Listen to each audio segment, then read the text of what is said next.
اعوذ باللہ من الشیطان الرجیم بسم اللہ الرحمن الرحیم لا لامرہ تعقلون ولا من اولیائہ تقبلون حکمت بالغۃ فما تغنی النظر السلام علینا وعلی عباد اللہ الصالحین۔ اللہ کے نام سے شروع کرتی ہوں جو نہایت ہی مہربان اور رحم کرنے والا ہے۔ ہم نے اپنی گزشتہ گفتگو میں امام وقت کی معرفت اور ان کے ساتھ متمسک اور متوسل ہونے کی اہمیت کا ذکر کیا۔ تمسک کے کئی ایک لفظی معنی ہیں، مثلاً پابند ہونا، مضبوطی سے پکڑ لینا، چمٹنے والا یا چنگل مار کر پکڑ لینا، گویا کہ کسی کو گھیرے میں لے لینا۔ اگر ہم غور کریں تو کسی بھی شے کو اس وقت گھیرے میں لیا جاتا ہے جب اسے ہر جانب سے خطرہ لاحق ہو، جیسے ایک ماں اپنے بچے کو ناگہانی آفت سے بچانے کے لیے اپنے دامن میں چھپا لیتی ہے۔ اگر ہم تاریخ امامت کا مطالعہ کریں تو معلوم ہوگا کہ امامت ہر دور میں ایک اہم اور نازک منصب رہا ہے۔ علم امامت کو عوام الناس تک پہنچانے کے لیے امام الوقت کی حفاظت اہم ترین ذمہ واری ہے۔ اسی لیے ہر دور میں جان نثاران اور انصاریان کی ضرورت رہی ہے جو امام الوقت کو اپنے گھیرے میں لے کر ان کی حفاظت کریں، اور آج کے دور میں اس کی اہمیت میں بے انتہا اضافہ ہو گیا ہے۔ اسی لیے ہم سب کو نہ صرف امام الوقت کی معرفت بلکہ ان سے متمسک ہونے کی شدت سے ضرورت ہے۔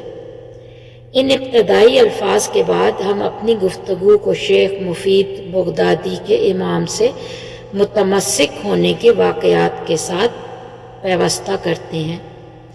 ہم نے اپنی گزشتہ گفتگو میں شیخ مفید کی علمی خدمات کا ذکر کیا جس کی وجہ سے وہ امام کی توجہ خصوصی کا باعث بنے۔ آج ہم ان کی چند ذاتی خوبیوں کا ذکر کریں گے۔ کہا جاتا ہے کہ 30 سالہ معلمانہ زندگی میں شیخ کو امام الوقت کی جانب سے 30 توقیات موصول ہوئیں۔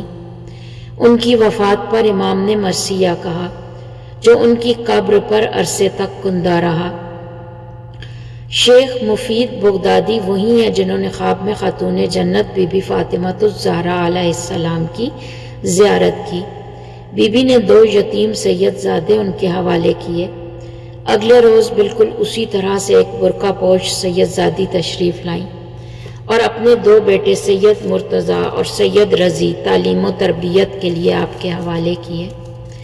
بعد ازاں سید رضی نے مشہور زمانہ نہج البلاغہ تدوین کی، لیکن یاد رہے کہ شیخ مفید نے اپنی کتاب الارشاد میں نہج البلاغہ کے مقابلے میں زیادہ خطبات نقل کیے ہیں۔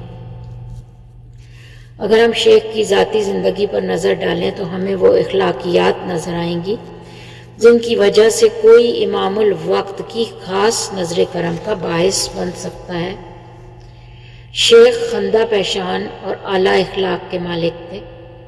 مسلسل مناظروں اور مباحثوں کے باوجود وہ عوام الناس کے ساتھ اس قدر شائستگی اور نرمی کے ساتھ پیش آتے کہ لوگ چوک در چوک ان کے حلقے میں داخل ہوتے چلے جاتے تھے۔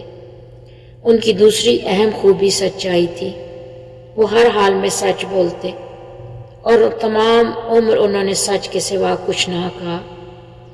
یہ جملہ اس قدر جامع، مکمل اور واضح ہے کہ اس کی مزید وضاحت کی ضرورت ہی باقی نہیں رہتی۔ حق تو یہ ہے کہ سچائی نور ہے اور نور گمراہی کے ہر اندھیرے کو دور کرنے کی صلاحیت رکھتا ہے۔ امام جو بذات خود منبع سچائی و نور اور اخلاق ہیں، ان کی معرفت حاصل کرنے کے لیے انسان کا سچا اور با اخلاق ہونا بہت ضروری ہے۔ اپنی اس مختصر گفتگو کے آخر میں ہم زور دے کر کہیں گے کہ اگر ہم امام کے پیروکار ہونے کا دعویٰ کرتے ہیں تو ہمیں امام کی معرفت حاصل کرنی ہوگی، اور امام کی معرفت کے لیے چند مخصوص ذاتی، علمی اور فکری صلاحیتوں کا صقل کرنا بہت زیادہ ضروری ہے۔ اللہم انی اسألک عفو والعافیت والمعافات فی الدنیا والآخرہ۔ اللہم صلی علی محمد و آل محمد وعجل فرج